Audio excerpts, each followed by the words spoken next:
राजा जी के लिए एक गीत है, जब सिंदूरदान हो जाए कोहबर में पति पत्नी जब चले लन तो बहन बिटिया मतारी जुट के दो लाइन बड़का बाबू गावेली। का गावेली मास्टर?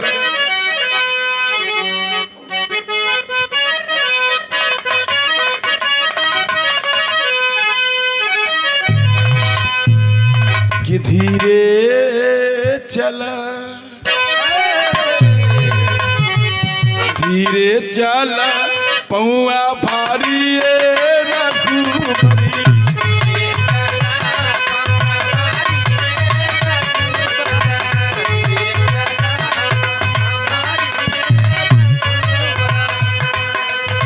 संगमा में जनका दुलारी रघुबरी।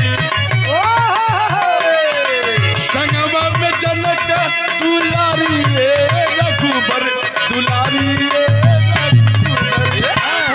चला पौआ भारी रघुबरी।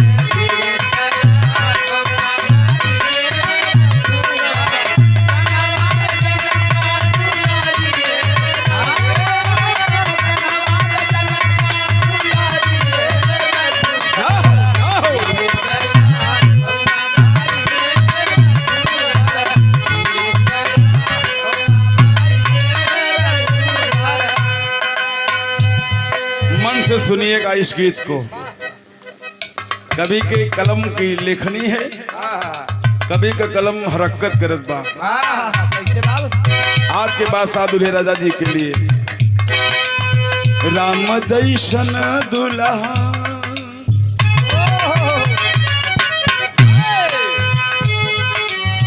राम जैसन दुल्हा निक लागेला सेहरा।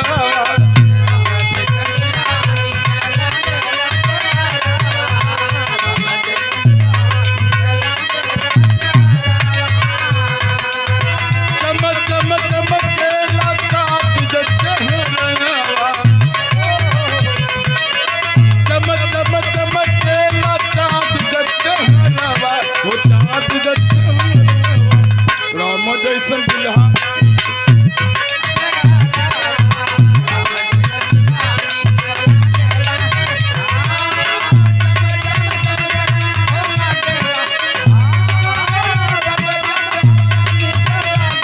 बहुत अच्छे बहुत अच्छे।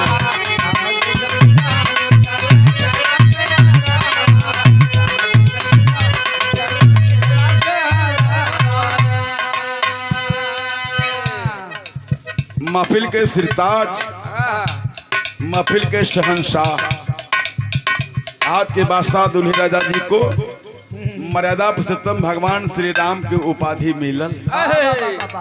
मर्यादा पुरुषोत्तम का मतलब कि जो पुरुषों में उत्तम वही मर्यादा पुरुषोत्तम।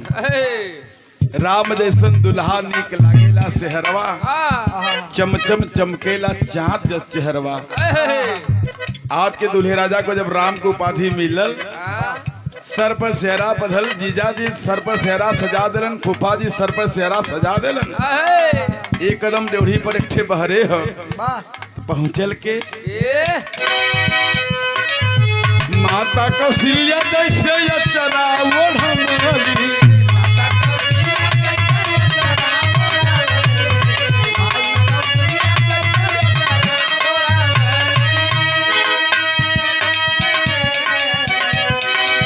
शांता बहिनया के कजरा लगवली।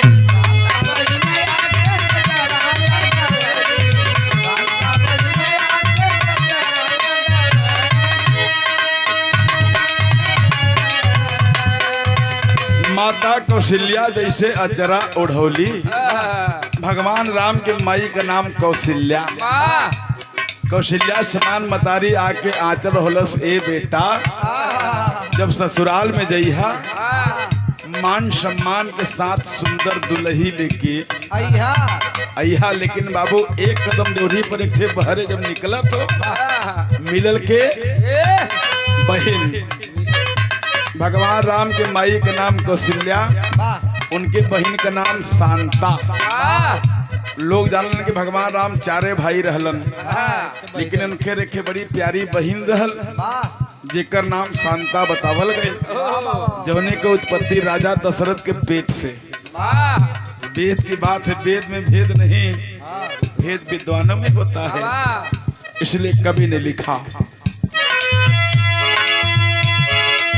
चम चम चमकेला चाँद चेहरावा,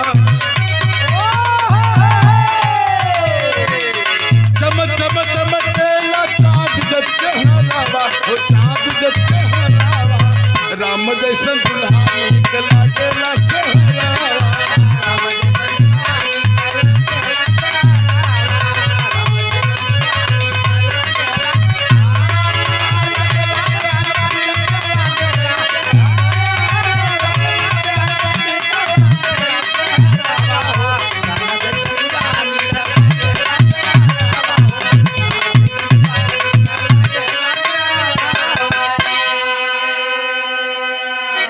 सच्चाई हो, गप्पू भैया के दुल्हा भले कितना सांवर हो, चाहे गोर हो, लेकिन दुल्हा तो दुल्हा होता है। ब्याहे के दिन बात पर बात न होई तो बात रोवेले, दिन में कीच काच होई तो रात रोवली।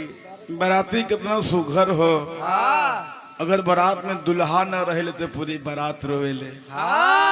पराते में भात न रहे पूरी परात रोवली। भात ही लगा, इनके भाते के नशा लगल है। हाँ, चापे नहीं का, चापन है का करिया, चापा भैया।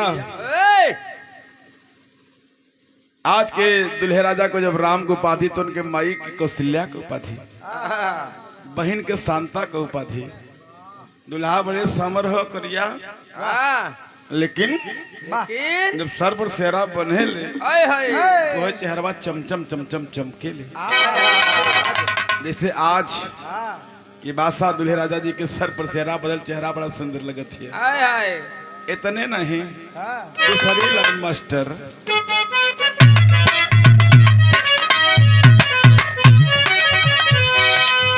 अवध नगरिया से सज के बरतिया,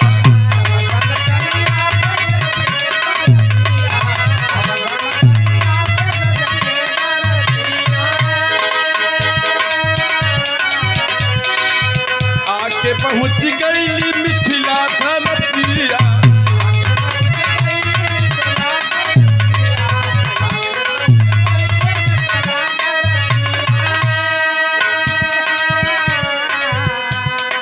जहाँ से बारात सज के चलल है, वो नगरी के अवध नगरी को उपाधि मिलल, जौन भगवान राम को जन्म भूमि।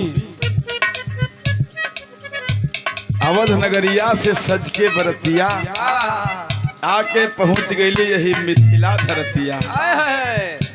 जहाँ से दूल्हे राजा के सर पर सेहरा बदल, वो नगरी के अवध नगरी के उपाधि हो। और बारात जहाँ पहुंचल है, वो नगरी के जनक नगरी के उपाधि। लेकिन यहाँ का हालत हो का, जगमग लगेला राजा घरवा दुआरवा,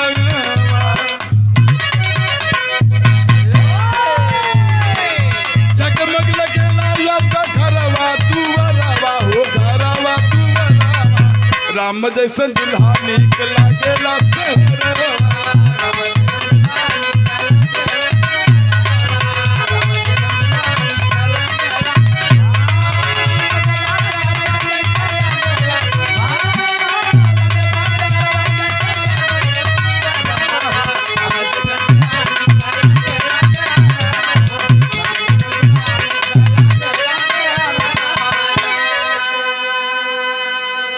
अवध नगरिया से सज के बरतिया, आके पहुंच गई यही मिथिला धरतिया। जगमग लगेला आज घरवा दुअरवा, चाहे वो द्वार देखला, चाहे जहाँ आप लोग रुकल हो एक के दृश्य के देखला। जगमग लगेला आज घरवा दुअरवा, राम जैसन दुल्हा निक लागेला सेहरवा। इतने नहीं, उपमा है क्या,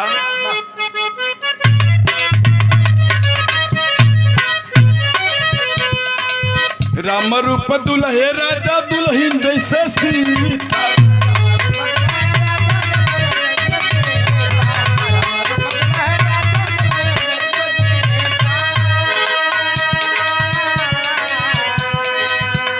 आज के नौशाद के बादशाह दूल्हे राजा को राम को उपाधि, हाँ, दुल्हन राम रूप दुल्हे राजा, हाँ हाँ दुल्हन जैसे सीता, हाँ, जोने कन्या से मांगलिक बेला में परिणय सूत्र बंधन में बंधेंगे, हाँ, उस कन्या को माँ जानकी की उपाधि है। वाह, वाह वाह वाह वाह वाह राम रूप दुल्हे राजा, दुल्हन जैसे सीता। गप्पू भैया सोवत हुआ का, राम रूप दुल्हे राजा, दुल्हन जैसे सीता, और दशरथ जनक बरबातु के पीता,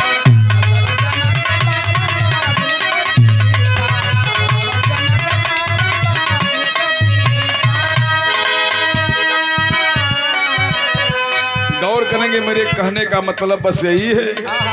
आज के दुल्हे राजा को राम की उपाधि, जोने कन्या से ये विवाह हुई वो कन्या का माई सीता की उपाधि, और दोनों तरफ के मलिकार, हाँ, राम रूप दुल्हे राजा, दुल्हन जैसे सीता, और दशरथ जनक बर बधू के पिता। वाह, दोनों तरफ के मलिकार को, लड़का पक्ष के जो मालिक है उनके दशरथ के उपाधि है, वाह, और कन्या पक्ष के मलिकार के जनक को उपाधि। वाह, जो नहीं बराती है वन सबई बरातिन के खुशी बहियरा,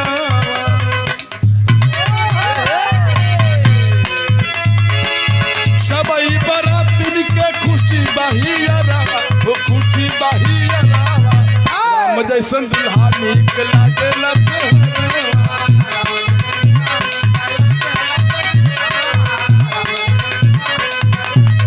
जय हो।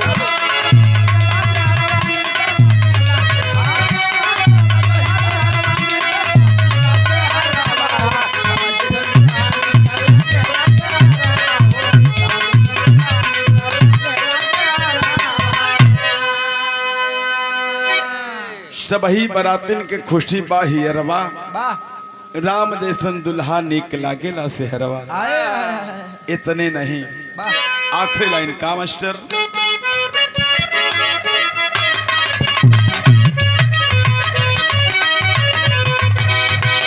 गुरुवर बिहारी गुरु गणेश जी मनावे,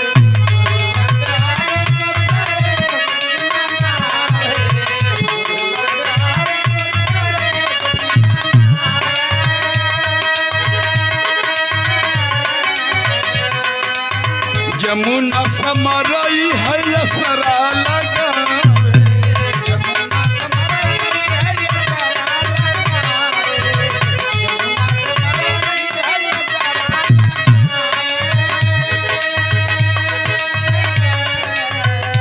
गुरुवर बिहारी गुरु गणेश जी मनावे, और जमुना समर है असरा लगावे का लगावत हो मास्टर, वाह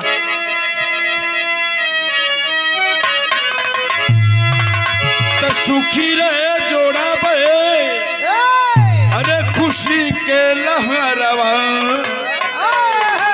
राम जैसन दुल्हा नीक लागेला सेहरवा।